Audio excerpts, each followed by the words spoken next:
Majelis Perpustaka dan Informasi Muhammadiyah Kota Pontianak mempersembahkan. Bismillahirrahmanirrahim. Assalamualaikum warahmatullahi wabarakatuh.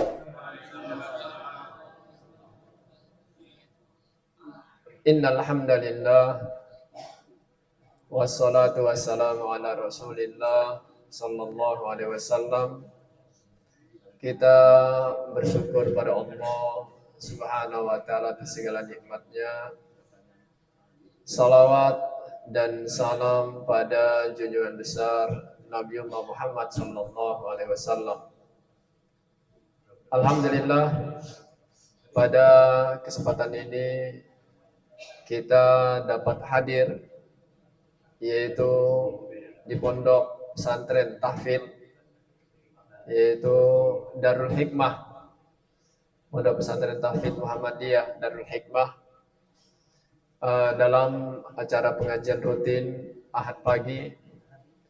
Dan juga mohon maaf sebelumnya agak terlambat karena muter-muter, yaitu ikut Google Map masuk ke Sungai Selamat, jalan Sungai Selamat. Dari jam 6 tadi terus belok kanan, cari lagi, baru diarahkan sini muter. Tapi alhamdulillah dengan izin Allah Subhanahu wa taala juga sampai ke tujuan. Dan juga kita bersyukur pada Allah Subhanahu wa taala, yaitu tidak terasa udah berapa tahun pondok pesantren ini?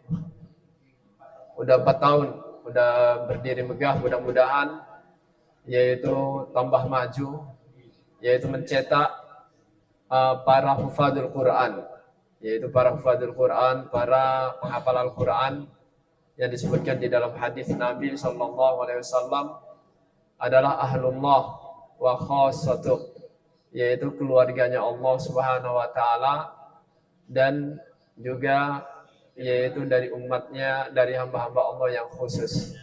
Sebagaimana juga kita ketahui di dalam hadisnya Rasulullah sallallahu alaihi wasallam bersabda, khairukum man ta'allamal Qur'an wa 'allamahu. Sebaik-baik kalian adalah yaitu orang yang mempelajari Al-Qur'an dan juga yang mengajarkan. Jadi kalau kita ingin menjadi manusia yang terbaik, maka yaitu pelajarilah Al-Qur'an, apalagi dihafal, kemudian yaitu mengajarkannya.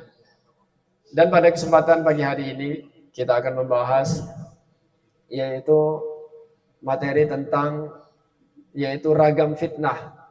Ragam fitnah itu jenis-jenis fitnah, atau juga yang dinamakan fitnah ini adalah yaitu cobaan.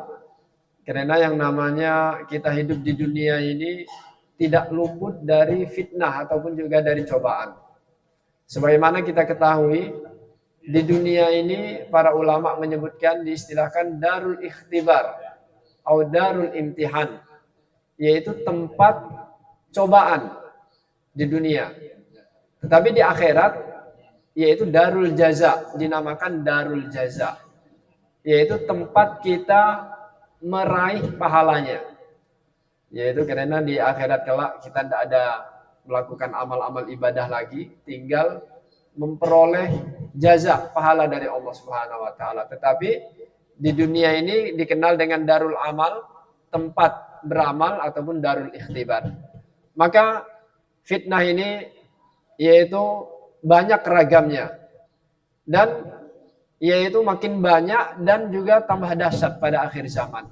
Apalagi salah satu hadis yang disebutkan di dalam hadis-hadis tanda-tanda kiamat kecil nanti pada akhir zaman itu akan banyak bermunculan fitnah-fitnah.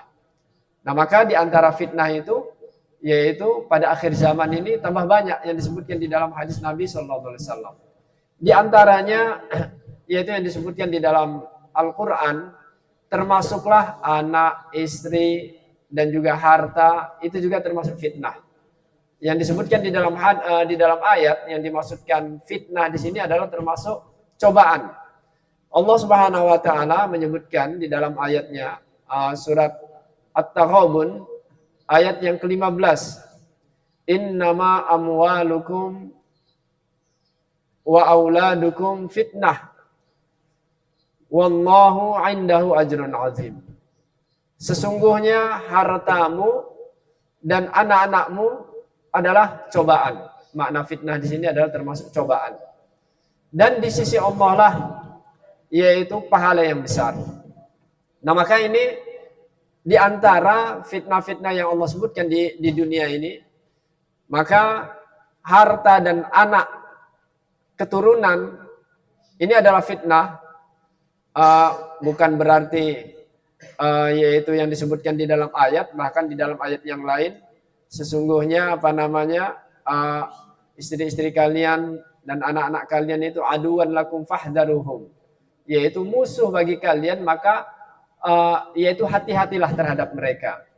Nah, maka bukan berarti di sini adalah menjadi musuh, tetapi yaitu jangan sampai anak, istri, harta kita ini menjadikan kita lebih cinta terhadap dunia dibandingkan terhadap Allah Subhanahu wa taala dan Rasulnya, dan juga berjihad di jalan Allah. Nah, maka ini yang dimaksudkan oleh para ulama, yang dijelaskan di dalam penafsiran, di dalam beberapa ayat tersebut, yang dimaksudkan itu adalah fitnah. Jadi jangan sampai karena kebanyakan, apalagi mungkin yang tidak mengetahui tujuan hidup, sehingga mereka lebih mementingkan dunianya dibandingkan akhiratnya.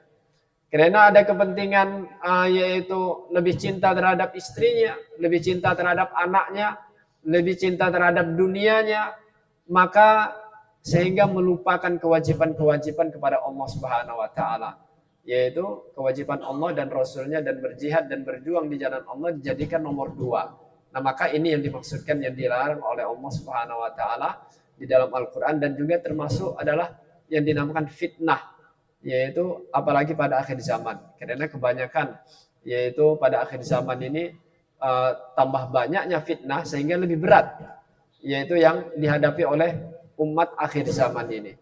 Kemudian juga termasuklah yang diantara ragam jenis-jenis fitnah ini adalah kebaikan dan keburukan.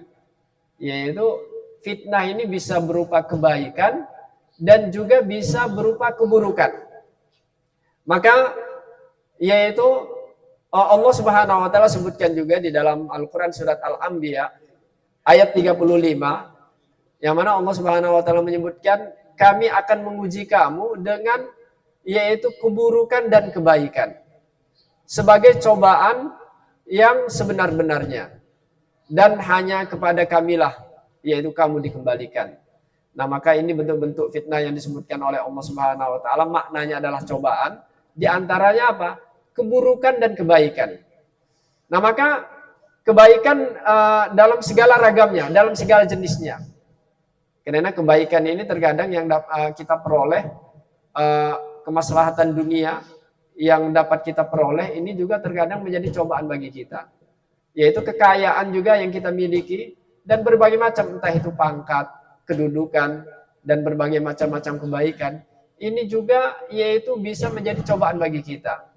Kalau iman kita tidak betul-betul yaitu kuat, terkadang dengan kebaikan-kebaikan ini malah menjadikan apa?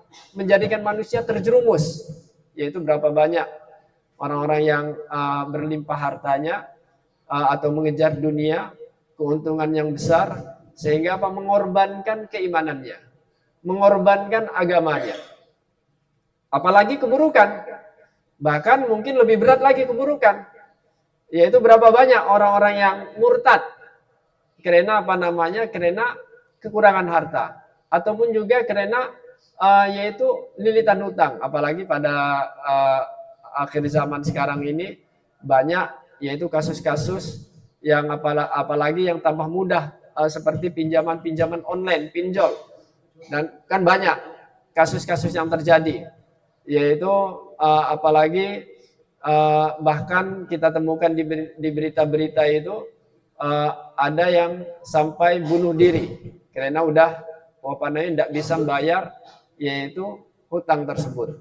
Karena yang namanya sistem tersebut ya sistem riba.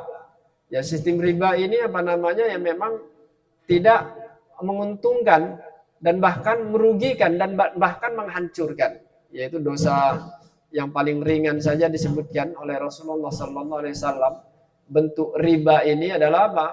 Yaitu seperti berzina dengan ibu kandungnya, waliyadzubillah. Nah, maka ini fitnah, yaitu termasuk fitnah harta dan dunia. Nah, apalagi yaitu kita ketahui Muhammadiyah, alhamdulillah, yaitu salah satu ormas yang besar juga. Ya, mudah-mudahan yaitu Muhammadiyah juga dapat membangun yaitu bank sendiri, yaitu bank, ya mudah-mudahan dengan ditariknya dana yang begitu besar, ya mungkin ada beberapa permasalahan. Nah, maka yaitu mudah-mudahan ormas yang ini selain banyak memiliki usaha-usaha, amal-amal usaha, dan juga mudah-mudahan bisa membangun bank sendiri sehingga apa? Yaitu sehingga mengelola yaitu ekonomi syariah. Dan ini juga sangat penting. Salah satu penopang dakwah bagi umat Islam diantaranya adalah melalui harta. Karena disebutkan oleh Allah sendiri dalam Al-Quran, wajahidu bi amwalikum wa anfusikum. Dan berjuanglah, berjihadlah kalian dengan apa? Dengan harta kalian dan juga dengan diri kalian. Nah, ini pentingnya harta.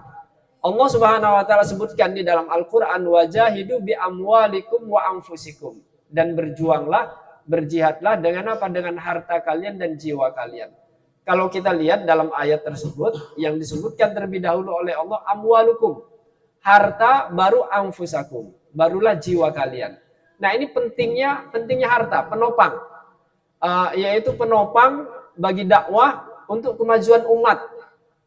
Tetapi kembali tadi, kalau tidak betul-betul digunakan secara profesional dan juga secara syar'i, maka menjadi fitnah tadi, cobaan yang dapat menjerumuskan manusia, yaitu terhadap kekufuran. Apalagi keburukan tadi disebutkan oleh Rasulullah SAW, kadal faqr ayakunu kufron, yaitu hampir-hampir saja kefakiran itu akan menjadikan kekufuran. Ini benarnya hadis Nabi SAW, yaitu hampir saja kefakiran itu akan menjadi kekufuran. Yaitu berapa banyak dari umat kita, yaitu kaum muslimin, yang mereka diuji oleh Allah Subhanahu wa taala dengan kekurangan harta, kemudian juga diuji dengan kekurangan iman, sehingga dari musuh-musuh Allah Subhanahu wa taala, dari misionaris dan berbagai macam yang mereka memurtadkan umat Islam, sehingga akidahnya dijual dengan harga yang sangat murah. Yaitu yang Allah sebutkan, wastaru nabi ayatillahi tsamanan qalila, dan mereka itu memperjualbelikan yaitu ayat-ayat Allah Subhanahu wa taala dengan harga yang murah. Nah, ini fitnah, cobaan, yaitu cobaan bagi umat, dan ini kewajiban bagi kita. Nah, salah satunya untuk menghindari tersebut adalah memperkuat yaitu ekonomi umat, terutama yaitu dengan ekonomi syariah. Kemudian juga di antara ragam fitnah ataupun juga cobaan-cobaan pada akhir zaman yang begitu banyak ini, di antaranya apa? Yaitu di antaranya manusia satu sama lainnya itu pun juga bisa menjadi fitnah. Jadi di antara manusia satu dengan yang lainnya itu juga dapat bisa menimbulkan fitnah, karena Allah Subhanahu wa taala sebutkan dalam Al-Qur'an, yaitu surat Al-Furqan ayat yang ke-20, wa ja'alna ba'dakum li ba'din fitnah atasbirun, yaitu yang disebutkan oleh Allah Subhanahu wa taala, dan kami, kata Allah, jadikan sebagian kamu cobaan bagi sebagian yang lain, maukah kamu bersabar? Nah, maka kalau kita lihat di dalam ayat ini, Allah menjadikan di antara kalian dengan sebagian yang lain itu adalah fitnah. Fitnah itu adalah cobaan. Tidak banyak kita lihat interaksi antara satu dengan yang lainnya ini terkadang dapat menimbulkan masalah, kan begitu. Allah Subhanahu wa taala menguji manusia di antara sebagian mereka dengan apa? Sebagian yang lainnya. Seorang mukmin ini diuji oleh Allah Subhanahu wa taala dengan orang kafir. Ini salah satu ujian yang sangat nyata. Dan juga termasuk seorang mukmin juga diuji oleh Allah Subhanahu wa taala dengan orang-orang munafik. Nah, kalau orang-orang kafir kan jelas nampak. Tapi kalau orang-orang munafik, yaitu maka ini lebih berat. Nah, maka ini yang disebutkan oleh Allah Subhanahu wa taala, kami menjadikan sebagian di antara kalian dengan sebagian yang lain itu adalah yaitu menjadi fitnah cobaan bagi kalian. Di dalam Al-Qur'an juga surat Muhammad ayat yang keempat, Allah Subhanahu wa taala juga sebutkan, demikianlah apabila Allah menghendaki, niscaya Allah akan membinasakan mereka. Tetapi Allah hendak menguji sebagian kamu dengan sebagian yang lainnya. Nah, maka kalau kita lihat di dalam ayat ini, seorang mukmin dan muslim ini diuji oleh Allah Subhanahu wa taala dengan apa? Dengan musuh-musuh mereka. Agar apa? Agar nampak jalan ataupun juga sikap mereka terhadap para musuh-musuhnya. Yaitu dengan apa? Dengan mendakwahkan mereka, mendakwahkan musuh-musuhnya orang-orang kafir tersebut. Kemudian juga mengajak kepada yang ma'ruf, mencegah kepada kemungkaran. Kemudian juga yaitu berjihad di jalan Allah. Dan yaitu tidak condong kepada mereka. Ini kewajiban kita. Yaitu kalau Allah berkehendak, pasti Allah akan memberi kemenangan terhadap kaum mukminin. Yaitu kalau Allah berkehendak. Tetapi ini adalah diuji oleh Allah Subhanahu wa taala terhadap orang-orang kafir. Bukan berarti apa? Bukan berarti malah kita condong dan juga ikut terhadap mereka dan mendukung terhadap mereka untuk mengambil keuntungan. Nah, ini juga kasus-kasus yang terjadi, yaitu baru-baru ini seperti ada mungkin saudara-saudara kita yang yang mungkin pada saat ini umat Islam lagi dibantai di Palestina, di Gaza, kemudian malah mereka yaitu datang yaitu kepada Presiden Israel. Nah, ini kan salah satu salah satu fitnah, contoh yaitu cobaan. Kewajiban bagi kita, ini benarnya ayat Allah Subhanahu wa taala, kewajiban bagi kita ini kita diuji oleh Allah dengan musuh-musuh Allah, orang-orang kafir. Kewajiban kita apa? Mendakwahi mereka, kemudian amar ma'ruf, mencegah kemungkaran dan berjihad yaitu terhadap mereka, bukan malah condong ikut terhadap mereka. Nah, ini cobaan fitnah. Nah, ini kan kebalik, bahkan kalau kita lihat ini ada kita baca komentar-komentar, mereka ini malah tidak memiliki hati. Yaitu ini komentar-komentar netizen. Bagaimana ya wajar kalau komentar netizen mengatakan seperti itu, tidak memiliki hati lagi. Kenapa? Umat Islam berapa puluh ribu dibantai, kemudian juga dihancurkan. Kita lihat Gaza, tetapi malah dia sowan ke Israel. Iya, senyum-senyum lagi, selfie lagi, dan berbagai macam. Nah, ini salah satu contoh. Inilah fitnah yang jelas pada akhir zaman. Yaitu tujuannya ya modernisasi ataupun juga, tetapi bukan pada tempatnya. Kalau kita lihat Islam ini adalah agama yang paling moderat. Tetapi menempatkan moderat ini ya pada porsinya. Bukan kebablasan seperti itu. Malah ini yaitu menyakiti umat Islam, dan bahkan ini bukan di Indonesia saja, yaitu bahkan di seluruh dunia. Kalau kita lihat orang-orang kafir sendiri di negara Amerika, itu di Eropa, negara Amerika, orang-orang kafir ini, mereka itu demo terhadap apa? Terhadap Amerika dan juga Israel. Karena apa? Melihat pembantaian umat Islam, manusia, walaupun dia Muslim, sosialnya. Ini orang-orang kafir. Ini yang mengaku Islam kok malah yaitu mendukung, yaitu untuk mencari keuntungan dan berbagai macam hal. Nah, ini salah satu fitnah yang terjadi yang memang harus kita hindari dan juga tidak pantas bagi seorang Muslim, yaitu apalagi kalau kita kaji dari akidah al-wala wal bara. Mungkin mereka tidak paham dengan akidah al-wala wal bara. Apa akidah al-wala ini? Al-wala ini adalah bagian daripada akidah. Al-wala adalah loyalitas kita. Loyalitas kita kepada siapa? Kepada Allah Subhanahu wa taala, Rasulnya, kaum mukminin dan kaum muslimin. Kecintaan kita, keberpihakan kita. Al-bara itu apa? Permusuhan kita, kebencian kita. Kebencian kita kepada siapa? kepada orang-orang kafir, kaum munafikin dan musuh-musuh Islam. Nah, ini akidah al-wala wal bara. Bukan kebalik. Dia ketika menghadapi umat Islam, ya mungkin ada pengajian-pengajian dibubarkan dan juga ada saudara-saudara yang mungkin karena beda ormas dan ini dianggap berbagai macam. Tetapi ketika dengan orang-orang kafir malah bergandeng tangan. Nah, maka ini yaitu yang tidak pas dan juga tidak pantas dan bahkan bertolak belakang dengan akidah, yaitu akidah Ahlus Sunnah wal Jamaah. Ya, katanya mengaku akidah Ahlus Sunnah wal Jamaah. Ya, kalau dalam akidah Ahlus Sunnah wal Jamaah itu adalah walaupun terjadi perselisihan sesama kaum mukminin, tetapi tetap loyalitasnya kepada kaum muslimin. Apalagi dalam memilih pemimpin. Ya, apalagi sebentar lagi kita ini memilih pemimpin. Ya, maka ya haram hukumnya kalau kita memilih pemimpin yang tidak beriman kepada Allah Subhanahu wa taala, yang kufur kepada Allah. Maka ini diantara yang disebutkan di dalam Al-Quran, diantara fitnah-fitnah yang terjadi di akhir zaman.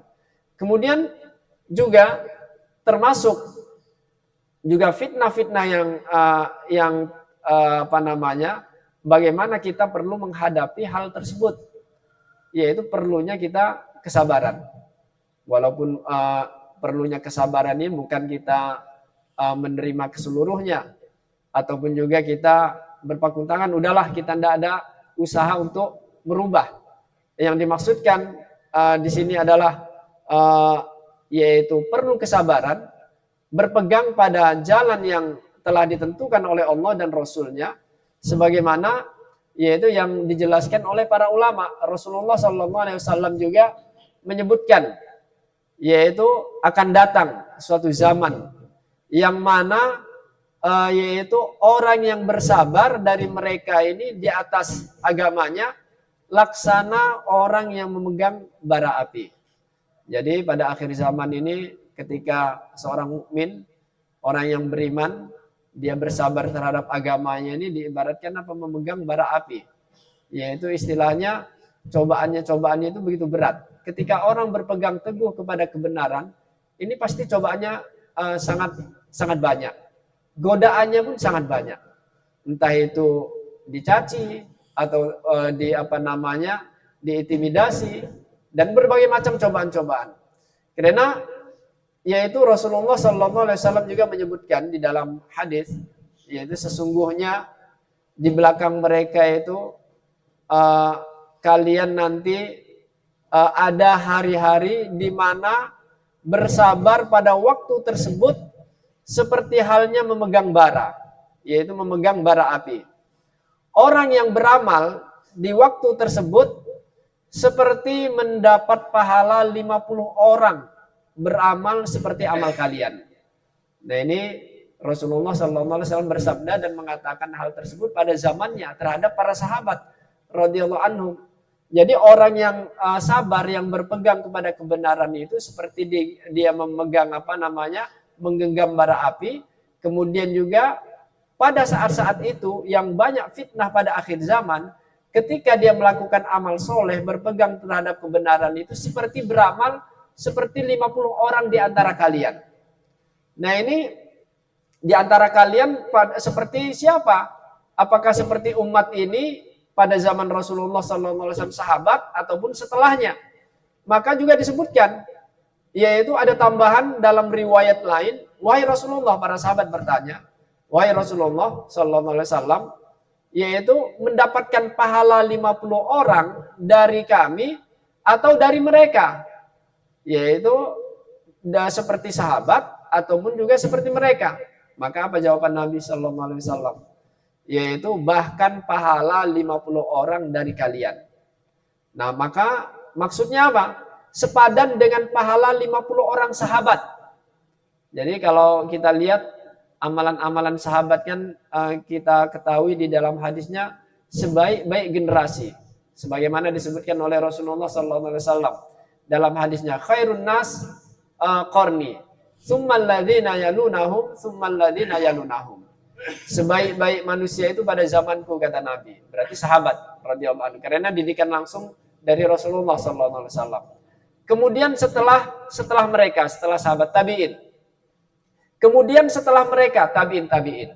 Kita ketahui para sahabat radhiyallahu anhum mereka kebanyakan dijamin surga, yaitu mendapatkan kabar gembira mereka ini adalah ketika masih hidup udah mendapatkan jaminan surga. Di antara 10 orang para sahabat yang mendapatkan kabar gembira masuk surga. Kemudian juga seluruh istri-istri Nabi Sallallahu Alaihi Wasallam ketika mereka masih hidup mendapatkan kabar gembira, mereka seluruhnya menjadi istri Rasulullah Sallallahu Alaihi Wasallam di surga kelak. Kemudian juga berapa ribu para sahabat, yaitu Ahlul Badar, 300 orang yang yaitu berperang dalam perang Badar, yaitu mereka Ahlul Jannah, penduduk surga. Kemudian juga yang baiat kepada Rasulullah SAW ada berapa ribu yang baiatur ridwan, yaitu mereka dikatakan oleh Nabi SAW adalah akan masuk surga. Nah ini amalan para sahabat, kalau kita lihat generasi mereka ini berlomba-lomba dalam kebaikan. Fastabiqul khairat. Di antara mereka ini iri melihat amalan-amalan para sahabat yang lainnya. Karena apa? Ingin berlomba-lomba. Ini amalan yaitu para sahabat. Nah maka orang yang beriman ketika pada akhir zaman yang ketika banyak fitnah dan juga ketika mereka mengamalkan sunnah dan juga menjalankan syariatnya Allah, ini sangat susah pada akhir zaman kelak. Dan juga mereka istiqomah dalam melakukan amalan-amalan tersebut, maka pahalanya kata Rasulullah SAW seperti 50 orang para sahabat radhiyallahu anhum mengamalkan amal ibadah. Nah ini keutamaan hidup pada akhir zaman. Ini fitnah-fitnah yang terjadi. Dan juga fitnah di antara manusia yang muncul ini sesama kalian. Selain fitnah kaum mukminin, orang-orang Islam sesama terhadap orang-orang kafir, kaum munafikin, dan juga muncul juga terkadang sesama kaum muslimin yang mengataskan Islam. Ya kalau sekarang kan di Indonesia ini yang lagi banyak berita-beritanya yaitu Mama Hufron. Kan itu, Mama Hufron ini yaitu fitnah bagi umat Islam. Yaitu tiba-tiba dia menjadi terkenal dan juga mengatasnamakan Islam, bisa bicara dengan dengan malaikat katanya. Tadi malam saya bicara dengan seluruh malaikat katanya. Nah ini hebat berarti. Ya yang berguru dengan dia hebat berarti bisa interaksi dengan malaikat, dengan semut, dengan binatang dan berbagai macam. Nah ini apa? Karena kejahilan. Kejahilan Kejahilan yaitu umat ini ya tidak kembali kepada kepada sumber aslinya. Karena apa? Sebenarnya Islam ini udah jelas, lengkap. Tidak perlu dirubah-rubah, tidak perlu dikurangi, apalagi ditambah. Karena Allah Subhanahu wa taala menyebutkan dalam Al-Qur'an, "Al-yauma akmaltu lakum dinakum wa atmamtu 'alaikum ni'mati wa raditu lakumul Islam madina." Yaitu pada hari ini kata Allah Subhanahu wa taala, "Al-yauma akmaltu lakum dinakum." Telah aku sempurnakan yaitu agama kalian. Akmaltu lakum bagi kalian itu dinakum agama kalian, dinul Islam. Jadi agama Islam ini jelas yang paling lengkap. Tidak ada agama yang selengkap Islam. Dan ini bisa dibandingkan dan juga bisa diuji coba dengan agama-agama lain. Al-Qur'an itu lengkap. Yaitu di Al-Qur'an 30 juz ini membahas segala bidang ilmu. Selain masalah akidah, mentauhidkan Allah, masalah syariat, masalah sholat, rukun Islam yang 5, kemudian juga berbagai macam ilmu, tentang ilmu sains juga, yaitu tentang ekonomi, tentang muamalah ada dalam Al-Quran. Yaitu tidak ada satupun yang terluput dari Al-Quran. Pernah juga terjadi dialog, ini kisah nyata, ketika ada seorang muslim, dia berada di salah satu hotel dengan dialognya seorang kafir. Jadi ketika dia sarapan, makan pagi, satu meja, seorang muslim ini dengan seorang kafir. Lalu nyeletuplah orang kafir itu. Katanya Islam itu agama yang lengkap. Ya benar kata seorang muslim itu. Kalau Al-Quran itu lengkap, kalau Islam itu lengkap, ada enggak? Yaitu dalam Islam ini menyebutkan tentang makanan-makanan yang ada di restoran ini. Oh ada itu dalam Al-Quran. Jawaban seorang muslim itu, dia katakan ada. Mana coba tunjukkan. Kemudian setelah itu dipanggillah, yaitu pelayan-pelayan restoran itu, kemudian kokinya ditanya, bagaimana Anda cara membuat makanan ini? Akhirnya dijelaskan, caranya begini-begini secara singkat. Nah itulah yang Allah sebutkan dalam Al-Quran. Kemudian dia membacakan salah satu ayat, fas'alu ahlan dzikri in kuntum la ta'lamun. Tanyalah kepada ahlu dzikir, orang yang lebih tahu jika kalian itu tidak mengetahuinya. Nah ini salah satu ayat. Di dalam ayat secara global. Secara rincinya apalagi dijelaskan di dalam hadis. Ini Al-Quran. Maka tidak ada suatu ilmu yang di dunia ini yang luput daripada agama Islam. Tidak ada suatu ilmu yang tidak disebutkan di dalam Al-Quran. Bahkan disebutkan juga di dalam ayat yang lain, kalau ada manusia yang dia membantah tentang Al-Quran, yaitu membantah tentang Islam, dalam masalah apa saja, pasti ada jawabannya dalam Al-Quran. Ini mukjizat. Oleh sebab itu Al-Quran ini dinamakan mukjizat. Mukjizat ini yang terbesar yang Allah berikan terhadap Nabi Muhammad SAW kan banyak. Di antaranya terbesar itu Al-Quran yang ada sampai saat ini. Nah maka kalau kita ingin yaitu menjadi keluarga yang disebutkan ketika setiap orang menikah, pada pada awal pernikahannya itu, dalam khutbah nikahnya, dalam ceramah-ceramahnya, seorang ustadz ataupun juga penghulunya, terkadang kan dibacakan mudah-mudahan dari ayat-ayat atau hadis-hadis, mudah-mudahan menjadi keluarga yang mawaddah, warohmah, sakinah, kan begitu. Mawaddah yang penuh saling kasih sayang, warohmah yang penuh dengan rahmat Allah, dan sakinah yang penuh dengan ketenangan.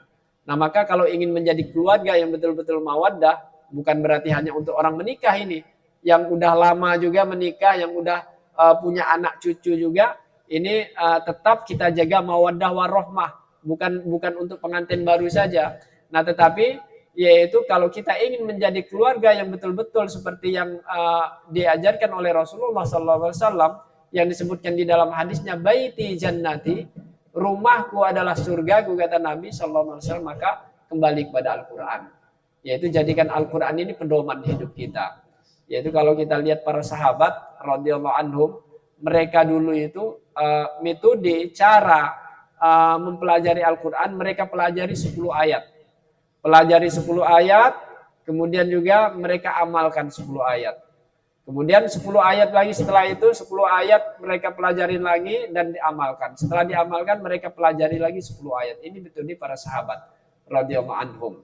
Nah maka kalau kita lihat di negara Palestina ini, di Gaza khususnya, mereka ini mereka ini digempur oleh orang-orang Yahudi, laknatullah alaihim, oleh orang-orang Israel, tetapi mereka masih sempat yaitu menghafal Al-Quran. Bahkan mereka ini target mereka satu rumah itu ada satu orang penghafal Al-Quran. Ketika kita lihat anak kecil yang ketika dia mengungsi, yaitu yang dibawanya apa? Mushaf Al-Quran. Nah maka wajar kalau di dalam hadis Nabi SAW dijelaskan, yaitu ahlul Quran, orang yang menghafal Al-Quran itu ahlullah, adalah mendapatkan predikat keluarganya Allah. Wa khossatuh, dan yaitu keluarga Allah yang khusus. Nah maka ini satu kemuliaan yang yang disebutkan oleh Rasulullah SAW. Kemudian juga di dalam satu athar, di dalam satu riwayat, yaitu bahwasanya Allah ini menciptakan surga ini darajat. Darajat ini bertingkat-tingkat. Tingkatannya adalah ke atas. Berbeda dengan neraka. Neraka juga bertingkat-tingkat. Tapi tingkatannya itu ke bawah. Dinamakan darokat.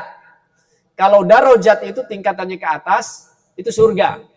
Kalau neraka bertingkat-tingkat tetapi ke bawah, darokat namanya. Nah maka kalau disebutkan di dalam hadis, yaitu neraka yang paling ringan, itu disebutkan dalam Sahih Bukhari, ketika kakinya diletakkan, ini otaknya mendidih ini. Seperti diibaratkan oleh Nabi SAW, kalau seseorang merebus air ini mendidih seperti itu. Ini neraka yang paling ringan. Apalagi yang di bawah itu. Yang paling dahsyat yaitu neraka fiddarkil asfal. Ya, maka aspal itu bahasa Arab sebenarnya aspal. Itu jalan kan, aspal itu adalah yang paling bawah. Darkul asfal, yang paling bawah. Sufla. Itu tempatnya orang-orang munafikin. Nah ini tingkatan neraka, darokat. Kemudian kalau tingkatan surga, darojat ke atas. Yaitu surga yang paling rendah. Disebutkan dalam beberapa riwayat ini. Yaitu kalau kita lihat kemewahan. Yaitu kemewahan di dunia, kita cari tempat yang paling mewah. Mungkin kira-kira bapak-bapak dan ibu-ibu pernah melihat dan tahu tempat yang paling mewah di dunia ini kira-kira di mana itu. Kita lihat entah itu mungkin di negara Arab, atau di Eropa, atau dimanapun. Mungkin kita melihat tempat yang paling paling mewah dibandingkan tempat di surga yang paling rendah, ini paling bawah, itu kemewahannya 10 kali lipat. Dulu pernah waktu saya kuliah itu di Arab Saudi, kemudian jalan-jalan dengan Farid Bugis di Jeddah. Farid Bugis ini dia keturunan orang Indonesia, keturunan Bugis, cuma warga negara Arab Saudi, dia kerja di Saudi Airlines. Kemudian ketika kita jalan di dekat pelabuhan, ada satu pulau. Satu pulau itu yang dekat dengan pelabuhan, itu di sekelilingnya itu ditanam suatu tumbuhan yang menjadi pagar. Dari luar itu tidak kelihatan. Saya tunjuk, itu tempat apa itu? Tidak usah nunjuk-nunjuk. Itu tempat keluarga-keluarga raja yang masuk ke sana. Dan dia pernah dulu cerita, dulu itu udah lama, udah berapa belas tahun dan bahkan mungkin 20 tahun lebih. Dulu pernah salah satu amir itu ya berarti amir itu gubernur keluarga raja. Dia pernah mengundang pemain sepak bola. Pemain sepak bola nomor 1 di dunia dulu. Kalau sekarang kan ada siapa itu. Diundang ke Saudi untuk main bola.